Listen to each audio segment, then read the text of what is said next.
The South African National Defence Force is there. They've sent humanitarian teams to Malawi and Mozambique.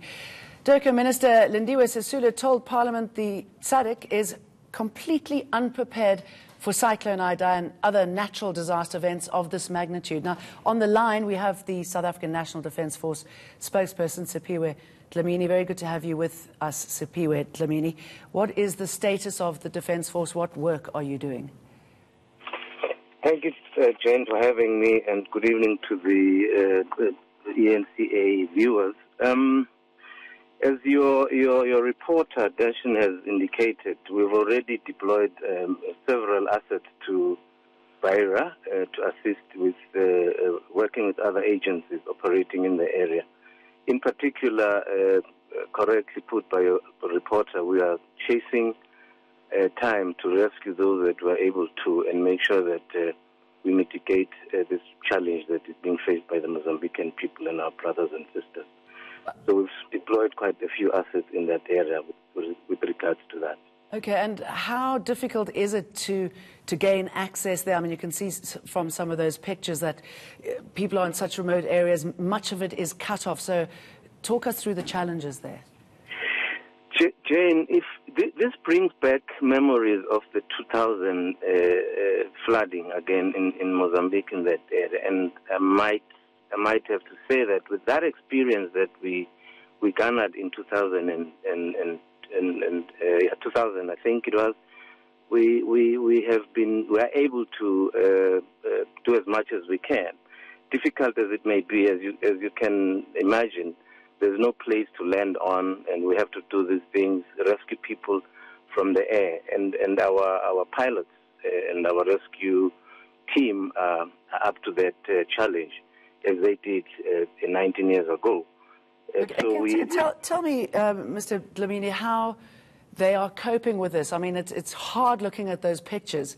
How do they deal with this loss of life and the fact that many of these people have nothing left?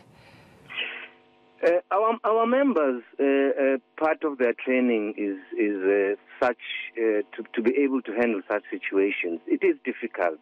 Human loss affects everybody, albeit differently. But our members are trained to face such challenges, and theirs is to make sure that we minimize the impact of such disasters. So we are up to the game, and we will do as much as we can within our means, and that is why we will be working flat out for the next coming days to make sure that where we can do as much as possible. Well, I mean, we certainly thank you for that. What do you make of the comments about SADC, that SADC's not prepared for this sort of eventuality? I wouldn't want to venture into that, but generally, natural phenomena are very difficult to deal with. Yes, you can predict and say this is coming our way, but the impact, how do you mitigate that impact that natural disaster will be coming with is a question. Okay, but I guess you support the calls for there to be more international help, domestic help, whatever help you can get. Indeed. I mean, SADC as a region has thus far been working very well together, and if there are international organizations and agencies, of course, that help will be of great assistance to us as a region. And tell us some of the stories that people have told you. I mean, you hear awful things about people hanging onto trees, about crocodiles. I mean, do people feel that there's any hope after something like this? Look, the whole villages, I mean, some of the villages are underwater already, and people have really lost their lives. I mean, I'm sorry, all their belongings and all what they had. And for them to start from scratch is going to be quite a monumentous a task for them. They are desperate. They are actually hopeful that we as the SANDF, having been there before, we will bring some sense of relief by at least saving their lives and getting them back to where they were. Of course, they can't. And I assume you're going to stay there as long as is necessary. Yes, we will be there as long as is necessary. Okay, Siphiwe, Dlamini, thank you very much for telling us what you are up to. Now, Paul Dutton has lived and worked in Mozambique as a nature conservationist. I caught up with him a little earlier, Don. I'm speaking to you from Salt Rock, which is 1,500 kilometers away from the disaster area in Mozambique. But I can feel the pain for the people, for the environment, and Gorongosa, where I worked. And so in that period of time, we went through enormous storms, but nothing as vicious as this storm has been. And it's caught a lot of people on the wrong foot. And unfortunately, a lot of the loss of human lives is that people live on floodplains along the banks of the Pongwe River. Now, the Pongwe River is the one that took the full strike of the Ida, the cyclone, and then moved on into Mozambique. But nevertheless, the water's coming back from those catchment areas back towards the disaster area. So people are sitting on the tops of their roofs now. And it's fortunate because the Portuguese had concrete roofs on their houses, so people have found these little islands where they come. So I've seen footage of people living on these little flat roofs, but the water's rising, so it's going to become worse.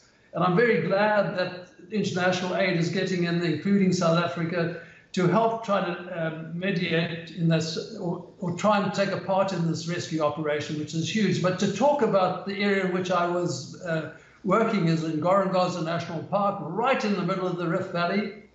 And the Rift Valley, for many millions of years, would have remembered the frequency of these floods that flooded the whole of the Rift Valley. But the wildlife, over those millions of years, knew what to do. They came out of the valley, which is a floodplain area, and they moved into the forests and things like that.